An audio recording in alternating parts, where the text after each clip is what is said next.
The Spanish Civil War erupted on the night of July 16th and the morning of July 17th, following an incomplete uprising launched by the army led by Francisco Franco. The army did not succeed in capturing all of Spain's major cities, and because the coup was only successful in some areas of the country, the Spanish nation found itself split in two. Battle lines had been drawn between the right-wing Nationalist Alliance and the left-wing Popular Front coalition. At the start of the conflict, the Western democracies all pledged non-intervention and implemented arms embargoes on the Spanish Republic.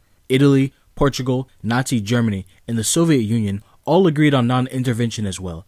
However, there was never any legally binding agreement that prevented any of these nations from doing as they pleased. And let's be real, even if there was some piece of paper which any of them signed, as we all know, a treaty will never stop anyone's agenda. The fascist nations of Europe thus began to support the nationalists, while the Popular Front government received help from Mexico, the Soviet Union, and the Communist International. On October 22nd, the Spanish government, with the help of the Comintern, organized the thousands of foreign volunteers who poured into the country within the opening months of the conflict into the international brigades. These volunteers were initially scattered across the front within domestic Spanish units, but following the formation of the brigades, these foreign volunteers were organized into proper internationalist units. The first 4 battalions, which later became brigades, gathered together in the city of Albacete, which had been chosen as the headquarters for the international brigades. Out of these 4 battalions, the first 2 brigades, the 11th and the 12th, were formed. The next 3, the 13th, the 14th, and the 15th, were formed by the Comintern in December of 1936 and January of 1937. This Comintern army, this internationalist army, would be comprised of somewhere between 32 and 35,000 volunteer soldiers of various backgrounds all across the world. A large contingent of these international volunteers were Yugoslavs of various ideological composition. At the time that the civil war in Spain erupted, the nation of Yugoslavia had been under a royal dictatorship for the last 7 years. Under this new regime, democracy had eroded. Under the royal dictatorship, the Yugoslav communists were desperately trying to climb back to relevance after years of improper tactics and sectarianism. And during the tenure of Prince Paul's pro-German Prime Minister, Milan Stojadinović, this proved to be a difficult endeavor. Stojadinović adopted a stance of neutrality, and this stance was strict. It did not just apply to the Yugoslav government, but to all of its citizens.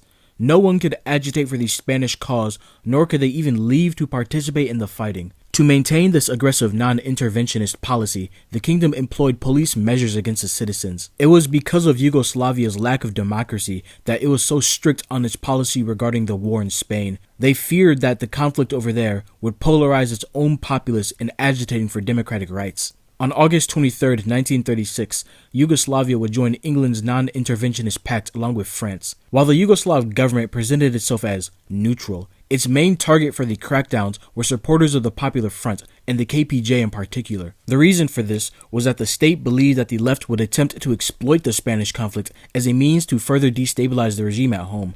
While leftists were jailed and dispersed, Franco supporters were tolerated.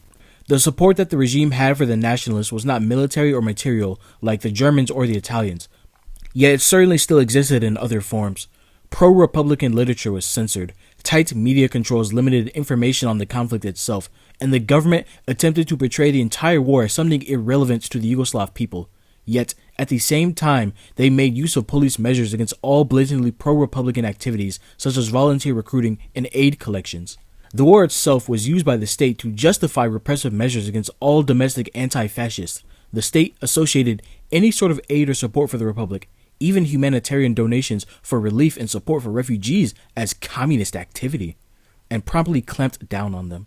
In 1938, despite being neutral, when the members of the Balkan Entente reaffirmed their neutrality at a meeting in Ankara, Turkey, a clause was included that stated its members could still meet Franco's representatives to protect their economic interests. By 1937, the Yugoslav state had learned about the presence of Yugoslav volunteers in the international brigades, many of whom were immigrant workers transported from France and Belgium. Using interrogations, confiscated letters, and information from their spies in the workers' movement, the Yugoslav police created a database of suspected volunteers in the conflict.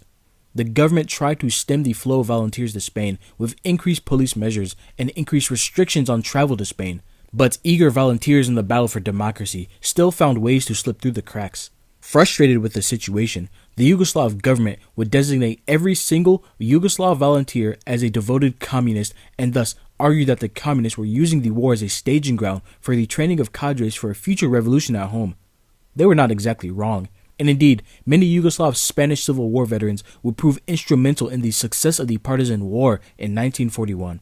However, a number of non-communists, and even Catholics, fought for the Republic against Franco and his allies. On February 20th, 1937, the Anglo-French NIC extended its ban to include not just military material, but also foreign volunteers. There was no such ban from the fascist countries, however, and Franco's army still received auxiliaries from Italy and Germany, and in spite of the bans by the NIC, the Popular Front still managed to receive international volunteers. By that point, there were so many Yugoslav volunteers that they were able to form their own battalion, which is between 300 and 1,000 soldiers. The presence of so many of their citizens in this war greatly annoyed the Yugoslav government.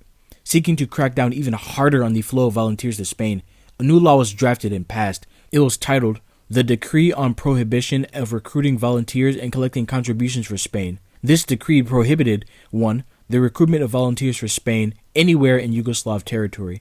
2. The departure of volunteers for Spain from Yugoslavia.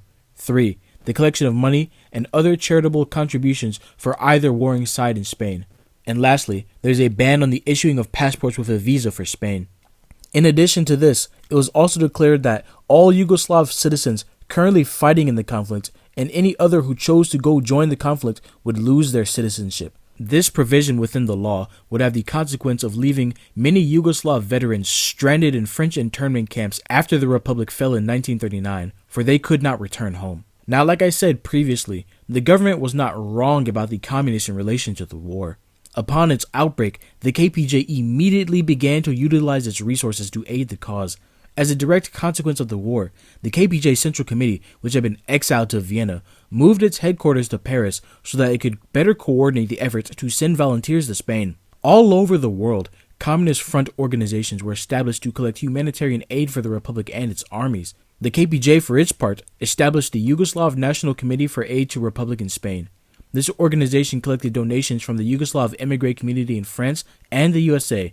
They also provided transport for volunteers across the border from France into Spain. The war in Spain was seen by the Yugoslav communists as more than just a conflict. Rather, it was a symbol for the whole communist movement. Pavlaković provides a perfect example of this view with a quote from Tito, who wrote to the KPM regional committees that, "The central question of all international politics, the struggle of the heroic Spanish people, is not just a struggle which will result in the victory or defeat of democracy only in Spain. Rather, it is the beginning of an armed conflict between fascism and democracy the world over." As we've discussed previously, the creation of the Popular Front during this time was on the agenda for all communist parties across the world. Gorkic, as party leader, worked towards this goal by attempting to legalize the party and working with liberal opposition parties. The national question was also a huge topic for discussion in Yugoslavia, a nation of nations.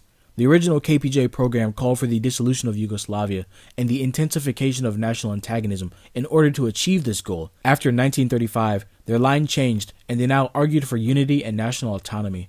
The war for the Republic was presented in Yugoslavia, and more specifically in staunchly Catholic Croatia, as a battle for democracy. Overt references to communist struggle or revolutionary activity were omitted, and they avoided any discussion about the church. The Popular Front in Spain was used as an ideal demonstration as to how the Popular Front at home would defend the rights of national minorities. The examples of how the Basque and the Catalans were granted autonomy within the Republic was highlighted. Thus, the communists promoted themselves as the genuine defenders of national autonomy, as opposed to the present centralist Serb-dominated state. On the front in Spain, the Yugoslav units were some of the most celebrated by the Republic. They were some of the bravest fighters for the Republicans. In fact, the very first foreign volunteer to die for the cause was a young Croatian named Radoslav Horvat.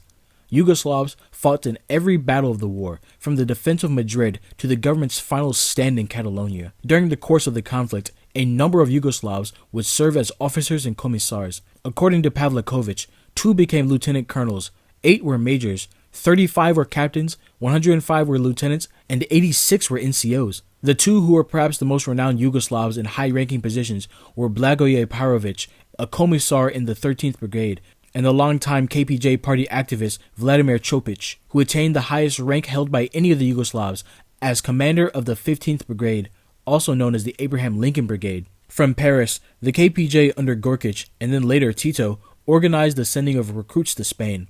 At home in Yugoslavia, party agents recruited in the cities and around the country. According to Pavlaković, there were 3 categories of recruits who were mobilized to fight in Spain. The first was Yugoslavs from the Soviet Union, the second was students and economic migrants, and the third were people who came straight from Yugoslavia. Those Soviet Yugoslavs who came weren't exactly volunteers, since they were basically forced to go. But this group represented the smallest of the 3 groups that came. The largest number of volunteers came from the second group, and more of the immigrants were workers rather than students. The most common occupation amongst all of them, according to Pavlaković, was mining. Still, students were active and eager to fight as well. A large group of students from Prague, for example, had traveled to Spain to express their solidarity with the Republic. And like I mentioned previously, not everyone who joined were communists. An example that Pavlaković gives is Matthias Šiprák, who was amongst the group of Prague student volunteers. His social background was the exact opposite from what you might expect from your average brigadista. He was a man who came from wealth and was raised as a Catholic. You would expect that as a Catholic that he would go to fight for Franco instead, who was endorsed by the Pope himself. Yet instead, he fought for the Republic and for democracy. When Šiprák died in 1937, he was turned into a martyr. And the universities in Yugoslavia, student adjutants displayed a great deal of support for Spain. Before the partisan war polarized the population, the largest base of support for the communists in Yugoslavia were the youth and the students. The SKOJ, which was the youth section of the KPJ, had more members than the official party. Belgrade University had become a communist stronghold. Its student body led a protest march towards the Spanish embassy to express their solidarity with the Republic. Students participated in street brawls with the police and right-wing nationalists. In Catholic Croatia, however, the students were divided, since many Catholics, as you might expect, still viewed Franco as a defender of Catholicism in Spain against the godless communists, despite the efforts of the communists to present the war as a struggle for democracy. The rest of the Yugoslav recruits had come to Spain directly from Yugoslavia, either as stowaways on ships or by taking dangerous and illegal land routes. The Yugoslavs who came from the homeland represented a diverse group of workers, professionals, artists, and activists who each contributed to the cause in one way or another. For example, a notable and talented artist by the name of George Andreevich Kun made his way to Spain, and while he wanted to be a fighter, instead he was set to work creating propaganda for the Republic.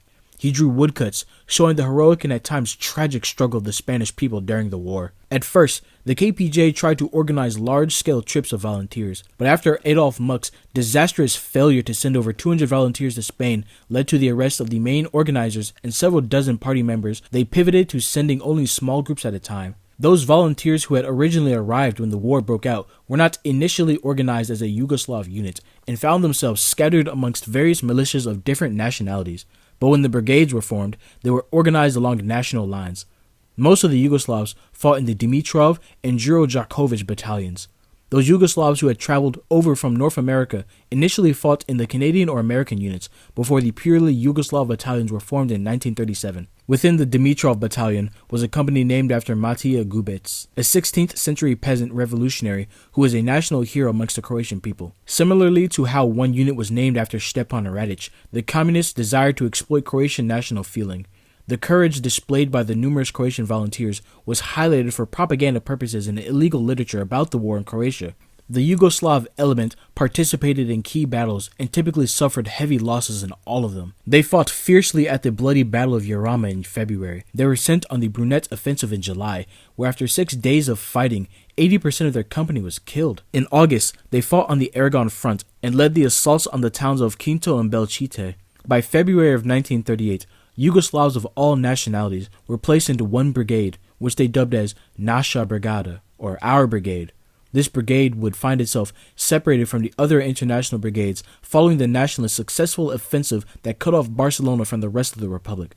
They participated once more on the Battle of the Ebro, before the international brigades were pulled from the front and disbanded. After the final defense of Barcelona, the remaining Yugoslavs joined the many thousands of refugees who fled across the border into France. Some of the volunteers managed to escape internment by the French police and joined KPJ cells in Paris, while the rest languished in the hastily set up camps in the south of France. As a result of public pressure from back home, some of those suffering in the camps were able to return legally to Yugoslavia. The Yugoslav government sent a representative to the camps to offer the conditions for return for those interned in the camps. Pavlaković quotes the memoirs of one Ivan Gosniak, who wrote, Teodosic instructed every individual to write a request in which the following needed to be stressed. First, to repent for going to fight fascism in Spain, and second, to promise that upon returning home, no political activity against the government would be undertaken and that we would be loyal citizens in the future. After the Yugoslav government established these kinds of conditions, which were unacceptable and demeaning to us, it was clear that only some kind of dramatic political change in Yugoslavia, and the world in general, would enable us to leave the camps. The Yugoslav volunteers traveled to Spain to fight for an ideal. They held a principle in their heart, something which they had fought and bled for. It was not something they could easily give up on, even if it meant that they could return home peacefully. Many of those imprisoned in the camps chose to endure the hardships they faced rather than to renounce the political ideas which their comrades and so many thousands more died for. As Pavlaković says, it only shows how powerful the cause was to these men. He quotes one more internee, Kostanaj, who would later write, the Yugoslav government's conditions amounted to us spitting upon ourselves. The Yugoslav government's conditions amounted to us spitting upon ourselves. Our ideals, everything we had accomplished, everything that had defined our personal and political beliefs, we immediately sent Teodosic packing. The Yugoslav prisoners faced rough conditions that only became worse when the War of Germany loomed over the horizon in 1939. The KPJ in Paris worked to send aid to the internees. They also received assistance from relatives back home in Yugoslavia. Many Yugoslavs would sign petitions of support for the Civil War veterans.